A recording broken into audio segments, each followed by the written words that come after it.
Hi, people of God. If you can see me, God bless you. So let's talk about the spiritual revelation of Genesis 38, 9 to 10 about Onan, the son of Judah. Who was Judah? Judah was one of Joseph's brothers. A lot of people read that passage to mean that God killed an innocent man because he refused to impregnate a woman. But the actual context is historically, morally, and spiritually deeper.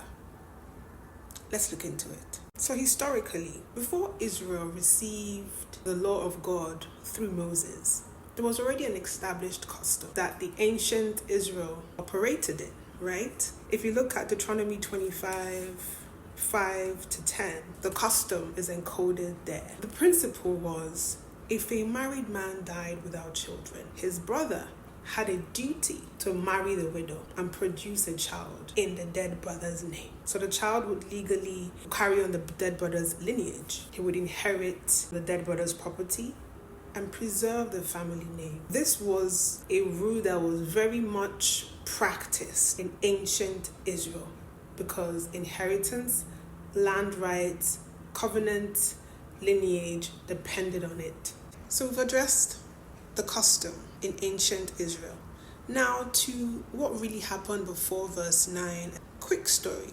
So Judah had 3 sons. If you read Genesis 38, you see it from verse 1 until verse 5. He had Onan, and Shelah. Now Judah arranged for to marry Tamar, right? But was wicked. In verse 7, it says it there. Judah's firstborn was wicked in the sight of the Lord, and the Lord slayed him. So according to custom, right, Judah told Onan to fulfill the duty and produce a child for his dead brother's lineage. So what was Onan's real motive? I hear you wonder. Genesis 38, 9 states, as Onan knew that the seed would not be his, and it came to pass when he went in unto his brother's wife, that he spilled it on the ground, lest that he should give seed to his brother. If Tamar, I'm pronouncing it the Hebrew way, I know you guys pronounce it as Tamar, but let's keep going. If Tamar had a son, the son would be heirs legal heir, not Onan. The inheritance would not pass through Onan's line. Onan would lose wealth, status, and land rights. So he did something very calculated. He slept with Tamar, but deliberately prevented conception. Why? Because he enjoyed the sexual relationship with her. He avoided producing a heir, and he wanted to protect his own inheritance. So he used Tamar's body while denying her justice and security. So why did God judge Onan, I hear you ask? So judgment for him wasn't just about spilling his seed to the ground. His core sins were exploitation. He repeatedly used Tamar sexually whilst denying her the very thing the arrangement required. It's giving future faking. 2, deception. He appeared to obey Judah's command while secretly sabotaging it. 3, injustice towards a vulnerable widow. So in that society at the time, Tamar's survival was dependent on her producing an heir. Without it, she'd be a destitute, dishonored, socially abandoned. And God saw that. God doesn't play about women. Lastly, he rebelled against covenant duty. He knowingly violated his responsibility, one that would preserve the family line. Because of that, the Lord put him to death. This story is of great importance in the larger biblical narrative. Why, I hear you ask? Because Tamar became part of the messianic lineage. You want to know why? Okay.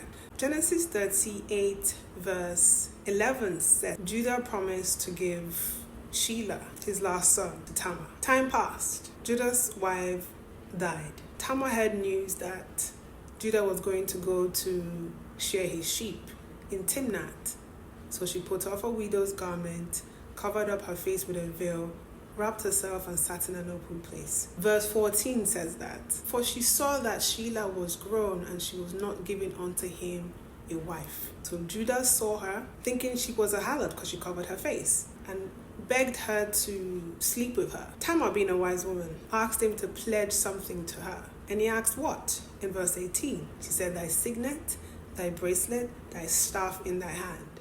And he gave it to her, and she conceived of him. When she arose, she went away. Judah promised her also a kid from his flock, but they didn't see her to give her the kid. Now, news went out that she was pregnant. And in verse 24, it said she was a whore. She was accused of being a prostitute.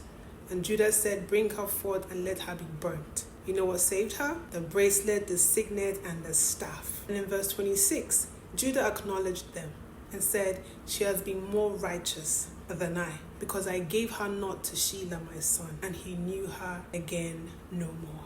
So through her line, eventually came King David, and ultimately Jesus Christ. You can see Tamar listed in the genealogy in Matthew 1 verse 3. So Tamar was never a prostitute. Judah thought she was one because she covered her face.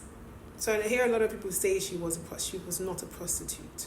And this story was really about protecting the line through which the Messiah would eventually come. Therefore, God did not kill Onan for refusing to impregnate a woman. A lot of people go, innocent man. He judged him because he exploited Tamar. He deceived his family. He rebelled against covenant duty. He prioritized greed and pleasure over justice. So Tamar was vindicated. And even Judah admitted she is more righteous than I. God hates hypocrisy, and he defends the one who was wronged.